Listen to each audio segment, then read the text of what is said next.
Hey, who do you know here? What's the password?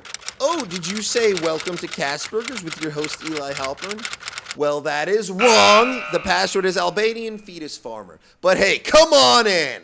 Today, I want to talk about relationships. Do you notice how afraid people are to either admit or commit? Either no one wants to commit or no one wants to admit that they want to commit. I know people that have been sexually exclusive, but they would flip out if they found out either of them did something with someone else. But they're still like, oh, we're not like together though. What are you guys afraid of? Just because you decide to commit doesn't mean you have to. Like, you're gonna ruin each other's lives anyways. You might as well have some extra security in the mix until that happens. Like, even if you are perfect and don't cheat, and then you break up, fuck someone else, and then get back together, that's gonna be equally hurtful as if you cheated. It's not cheating, but it still causes the same amount of heartbreak. I've tried this, and I tried to be like, oh, it wasn't cheating though, and every single time I'm like, that doesn't fucking matter. I still don't get it, but hopefully you guys are smarter than me and can figure this shit out.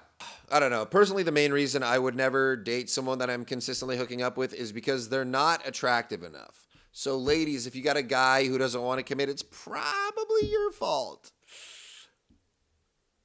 Like, sure, if you got a good pussy, a Bentley's fun to ride even if the exterior is trash to shit. But it's a lot better to have something you can show off.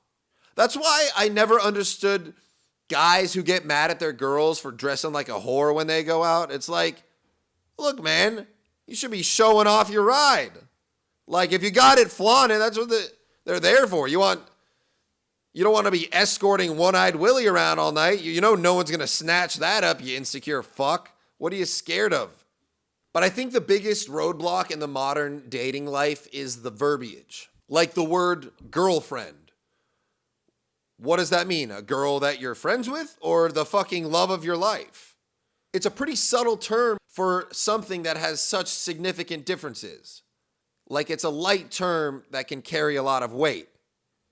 Like miscarriage. That's way too nice of a way to say shitting out a dead baby.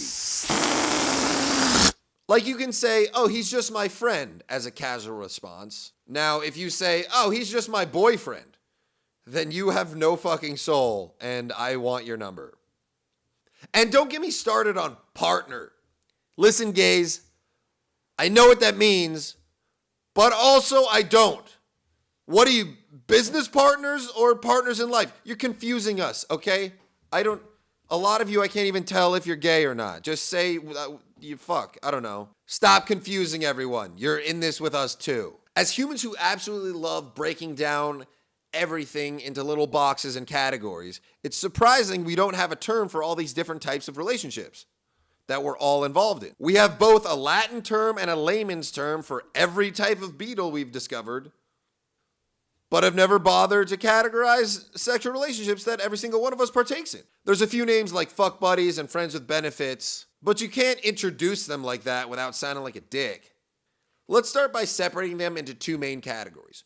We'll start with monogamy, where you agree that you're mutually exclusive and only fucking each other. Now, you could either be exclusive mostly because of an emotional or mental connection, your connection erection, or emotional support lover, or maybe it's more emphasized on sex, genital pledges. Ideally, it would be both, where the man and woman make up the soul pole and the soul hole, respectively. And it's also notable if you live together, you're probably codependent. We can call that home dependent. I guess that's the same as a domestic partner, but I didn't make that word up, so don't use it. And when there's those toxic ones where you're always fighting, that's being sexually radioactive.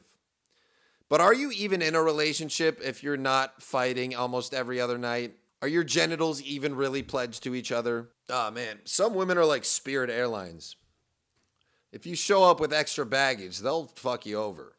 And of course, can't forget the long distance relationships. We'll just call that single. And then there's that girl that you hooked up with once and maybe saw never again. or ran into years later. That's a UFO. Now, if you're playing raw dog roulette and kind of gross and have a decent rotation, trying to shoot your shot and capitalize whoever's number you land on, you'll have a mix of options, day trades, the more preferable blue chips, and the last resort penny stocks. Maybe even have a few bonds you're willing to cash in on, but you gotta wait till they mature. Pedophile joke.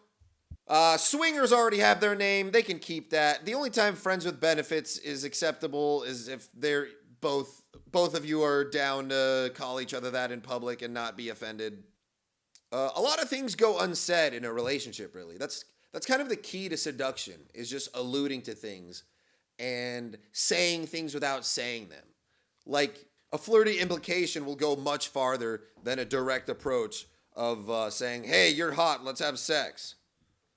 Hey, you're hot, let's have sex. But this is also why proper use of words is so important. Definitions are there for a reason. A universal meaning is not open to interpretation, which is why I'm constantly arguing with everyone about how they didn't use the right words to describe things properly, or even more annoying, when someone argues about their interpretation of the word. The words are already defined. If you interpret them on your own, you're undoing thousands of years of progress built for the sole purpose of communication, which is the most important aspect in humanity. There's just certain terms you can't hyperbolically label people as without causing disagreement, which historically leads to violence.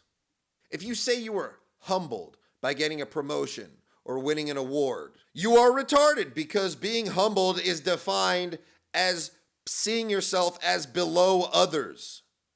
If you win an award, like rappers at award shows will be like, I feel so humbled by this, blah, blah. No, you don't. You don't feel humbled. If you get your ass kicked after the award show in front of all your friends, that's humbling. You also have to take into account the culture that you're in when you're saying certain things. Like when people say, I know my worth, you better be saying that you're worthless, because here in America, in the free market, your worth is determined by the market. That's right. We decide your worth.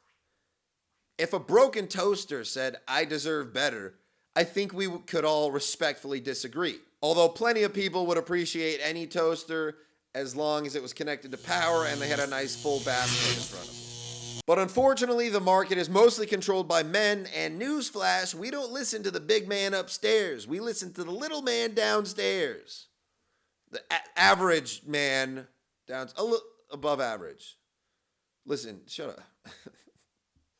Oh man, I've done some crazy things to get laid. The craziest was probably being in a relationship for a whole year. But the nicest thing I've ever done to a girl was stop talking to her. You know, it's funny, as I get older, the more I hear my friends complain about how younger girls have nothing to say. They're like, dude, she's like 22. What are we going to talk about? And I'm like, she's a woman. What are any of them going to say? Women are like drugs. They're so much fun to abuse. Why are they all lesbians, though? I know a lot of girls that say that they're straight, 100%, but exclusively watch lesbian porn. What the fuck? Imagine if I was sitting here like, I'm not gay, but I watch gay porn. You'd be like, no, dude, you're gay. How can you? But it's like, it's just women logic. I don't know how else to put it. But you see how crazy that sounds? I've been watching gay porn for years and I'm still not gay. I guess there's a double standard. There's still femininity attached to homosexuality that can be equated to weakness. But I think being gay would be awesome. I just wouldn't try it. When I tell people that, their main rebuttal is, oh, you're just afraid you'll like it. And I'm like, no, I'm afraid that I won't like it. Like, imagine banging a dude and then hating it and then having to live with yourself forever.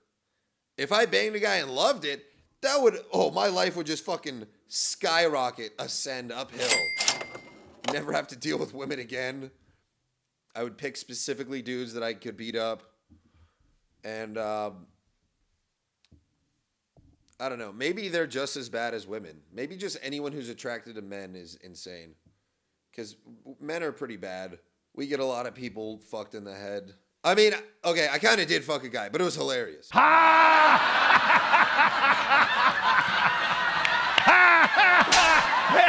And It was a tranny. I didn't know. 3 pumps in, pulled out, freaked out.